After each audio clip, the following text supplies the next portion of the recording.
चुड़ैल के घुंघरू। दीनापुर नाम के गांव में चमन अपने माता पिता के साथ रहने के लिए आया था। अभी कुछ ही दिन हुए थे उसे आए हुए। उसने सभी लोगों से दोस्ती भी कर ली थी। अरे बेटा, थोड़ी पढ़ाई पर भी ध्यान दे दे। नया स्कूल है, तुम्हें सब कुछ समझने में देर लगेगी। माँ, मुझे ये जगह बहुत अच्छी लगी। यहाँ तो मेरे सारे दोस्त बन चुके हैं। कुछ ही दिनों में चमन की गहरी दोस्ती राजू से हो गई। राजू चमन को भूतों की कहानियां सुनाया करता था। चमन को बहुत मजा आता। मैं तुम्हें इतनी डरावनी कहानी सुनाता हूँ, क्या तुम्हें डर नहीं लगता? डर? मुझे नहीं लगता, बल्कि बहुत मजा आता है। तुम मुझे रोज कहानियां सुनाया करो। ठीक है, तो मैं आज तुम्हें एक असली कहानी सुनाता हूँ। असली कहानी सुनकर तो सभी डर जाते हैं, तुम भी डर जाओगे। तुम कहानी सुनाओ, मैं नहीं डरूंगा। इस गांव से बाहर एक झोपड़ी है और उसमें कोई नहीं रहता, लेकिन सब लोग झोपड़ी की ओर जाने से बहुत डरते हैं, क्योंकि वहां से रात में घुंघरुओं की आवाज आती है और लोगों का ये भी मानना है कि वहां सच का भूत रहता है। तो क्या भूत घुंघरू पहनता है? भूत नहीं तो उसकी पत्नी होगी, हमें क्या पता। क्या तुम रात के समय उस झोपड़ी के पास जा पाओगे? अगर तुम ऐसा कर पाए तो मैं मान जाऊंगा कि तुम बहुत बहादुर हो। हाँ, आज रात ही मैं ये काम कर सकता हूँ।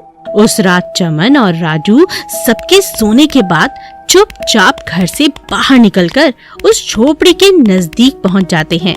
झोपड़ी में से घुंघरुओं के बजने की लगातार आवाज आ रही थी, जो कि रात की चुप्पी को तोड़ते हुए एक भयानक एहसास दिला रही थी। कभी कभी बीच में दूर से कुत्तों के भौंकने की आवाज सुनाई देती और माहौल और भी ज्यादा डरावना बन जाता। यह सब सुनकर राजू ने चमन से कहा, चमन, एक बार और सोच ले, कहीं भूत को देखकर बेहोश मत हो जाना। मुझे तो बहुत डर लग रहा है। राजू, तुम चिंता मत करो, तुम मेरा यही इंतजार करो। जब मैं आवाज लगाऊं तब तुम आ जाना। मैं भूत को पकड़ने के बाद तुम्हें आवाज लगा दूंगा। क्या तुम ऐसा कर पाओगे? हाँ, क्यों नहीं। चमन डरते डरते धीरे धीरे झोपड़ी की तरफ बढ़ता है। जैसे जैसे वो झोपड़ी के नजदीक पहुंचता है, घुंघरुओं की आवाज और भी अधिक तेज हो जाती है। वो कुछ ही देर में झोपड़ी के अंदर आ जाता है। अंदर जाकर अचानक उसने देखा, अरे ये क्या? ये तो एक रस्सी पर कुछ घुंघरू टंगे हैं जो हवा से बज रहे हैं। चमन ने उनको उठाया और बाहर आ गया, और बाहर आकर उसने राजू को आवाज लगाते हुए कहा, अरे राजू, इधर आओ, ये देखो। जब राजू नजदीक पहुंचा तो चमन ने दूर से घुंघरू हिलाते हुए कहा, ये देख राजू, ये देख, चुड़ैल के घुंघरू। आज के बाद चुड़ैल अपने घुंघरुओं से किसी को नहीं डराएगी। अजय और विजय नामक के दो भाई एक गांव में रहा करते थे। विजय ने एक दिन शहर से एक नई स्कूटी खरीद लाई। यह देखकर अजय बहुत खुश हुआ।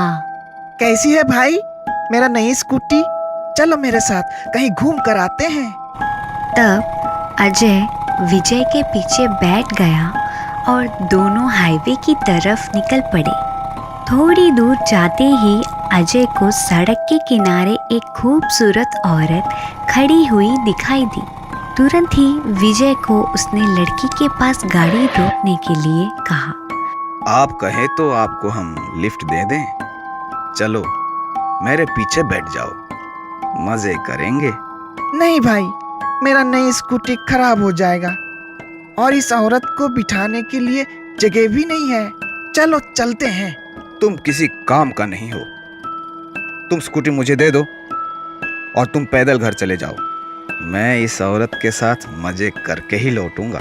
अजय उस औरत को पीछे बिठाकर तेजी से स्कूटी चलाने लगा और बीच बीच में जानबूझकर अचानक ब्रेक मारने लगा ताकि वो औरत उसके ऊपर गिरती रहे उस औरत को अजय की चाल समझ आ गई और अचानक वह चुड़ैल के रूप में बदल गई और जोर जोर से अजय का गर्दन पकड़कर चिल्लाने लगी। अजय स्कूटी बीच सड़क पे रोक दिया और डर के मारे रोने लगा। अरे कोई मुझे बचाओ, अरे बाप रे ये तो भूत है, मैं मर गया, बचाओ बचाओ हे राम।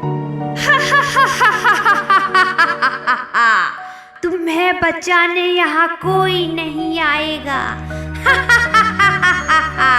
अजय को चुड़ैल ने जोर से थप्पड़ मारा और स्कूटी लेकर गायब हो गई। अजय रोते रोते पैदल घर को लौट गया। अरे भाई, मेरी नई स्कूटी किधर है? अजय ने पूरी घटना विजय को बताया। ये सुनकर विजय ने अजय को एक जोर का थप्पड़ मारा। चंबलपुर नामक एक गांव में लड़कियों के खिलाफ बहुत नफरत हुआ करता था। एक दिन गांव के मुखिया ने एक समावेश की आयोजन की और उस समावेश में गांव के सारे आदमियों के लिए मैं ये आदेश जारी कर रहा हूँ कि कोई भी अपनी बेटी को स्कूल नहीं भेजेंगे और अब से कोई भी महिला अगर बेटी पैदा करती है तो उसे अपनी बेटी के साथ गांव से बाहर निकाल दिया जाएगा। गांव वाले मुखिया के बात मानकर अपनी बेटियों को स्कूल भेजना बंद कर दी और गांव की जो भी महिला बेटी को पैदा किया उसे गांव से बाहर निकाल दिया गया। तुम लोगों ने मेरे बात मानकर बहुत अच्छा काम किया। ये बोलकर गांव की मुखिया वहां से चले गए, लेकिन अगले ही दिन से गांव में एक भयानक चुड़ैल हाहाकार मचाने लगी।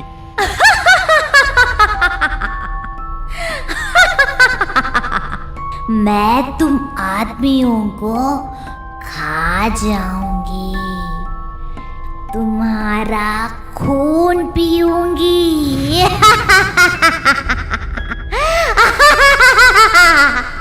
चुड़ैल से डरकर गांव के लोग मदद के लिए मुखिया के पास भागे। क्या हुआ? सब लोग इतने परेशान क्यों दिख रहे हैं?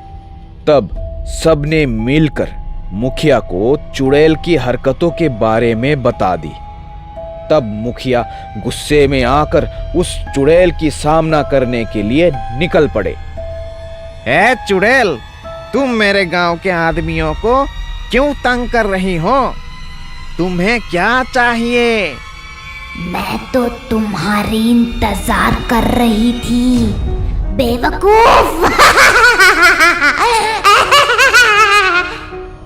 ऐसा बोलकर चुड़ैल ने मुखिया के गर्दन पकड़कर हवा में उठाई। अरे मुझे छोड़ दो दीदी, आपको क्या चाहिए बोलिए, मैं तुरंत ही वो काम कर दूंगा। तुम्हें गांव की बेटियों को पढ़ाने की जिम्मेदारी लेना पड़ेगा और गांव की महिलाओं को उनकी बेटियों के साथ वापस बुलाना पड़ेगा, ठीक है? ठीक है दीदी, मुझे छोड़ दीजिए। चुड़ैल ने तब मुखिया को छोड़ दी और बोली, और अब से गांव की सरपंच एक महिला होनी चाहिए, एक महिला। ये सुनकर गांव की महिलाएं खुश हो गई और चुड़ैल की जय जयकार करने लगे। पत्नी बनी चुड़ैल। सोनू मदनपुर गांव के मुखिया का बेटा था। वो मालती नाम की एक लड़की से बहुत प्यार करता था। माँ, मुझे मालती बहुत पसंद है, मैं उससे शादी करना चाहता हूँ। अच्छा, ये बात है। मैं आज ही तेरा रिश्ता मालती के घर पर भिजवाती हूँ। कुछ ही दिनों के बाद सोनू का दोस्त राजू उससे मिलने के लिए आता है। सोनू, मैंने सुना है तुम मालती से शादी कर रहे हो। क्या तुम भूल गए हम बचपन में मालती को चुड़ैल कहते थे? अरे राजू, यह सब तो बचपन की बातें हैं, पर यार मैंने खुद अपनी आंखों से उसके उल्टे पैर देखे हैं। तुम्हें उससे शादी नहीं करनी चाहिए। देख लो भाई, बाद में मत कहना मैंने तुम्हें बताया नहीं। नहीं राजू, यह सब बेकार की बातें हैं। मुझे मालती बहुत पसंद है और मैं उसी से शादी करूंगा। सोनू, क्या तुम्हें मेरी दोस्ती पर विश्वास नहीं है? नहीं, ऐसी बात नहीं है राजू, वो तो है। अच्छा तो फिर मेरी एक बात मान लो, आज तुम मालती को उपहार में एक शीशा दो और उसे मालती को अपने सामने ही खोलने को कहना। सुना है भूत और चुड़ैल आईने में नहीं दिखते, उससे साबित हो जाएगा मालती चुड़ैल है या नहीं। ठीक है, मैं तुम्हारी बात मान लेता हूँ और शीशा लेकर मालती को उपहार दूंगा। सोनू एक आईना खरीदकर मालती से मिलने जाता है। कैसी हो मालती? देखो मैं आज तुम्हारे लिए एक उपहार लाया हूँ, जरा खोलकर तो देखो।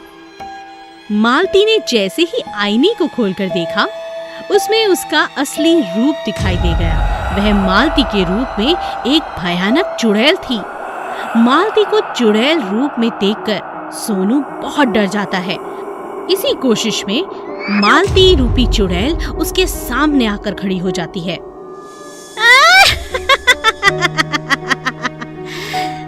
जाता कहाँ है? मैं तुम्हें जाने नहीं दूंगी। तुम्हें तो मुझसे शादी करनी है कि नहीं? जाओ, आज जाओ, आज इस शादी के लिए सारी बारात ले आओ। नहीं नहीं, तुम कौन हो? तुम मेरी मालती नहीं हो सकती, तुम तो एक चुड़ैल हो। छोड़ दो, मुझे छोड़ दो, बचाओ, कोई मुझे बचाओ। तुम्हें जाने नहीं दे सकती, क्योंकि तुम तो मेरे हो सोनू, तुम मेरे हो।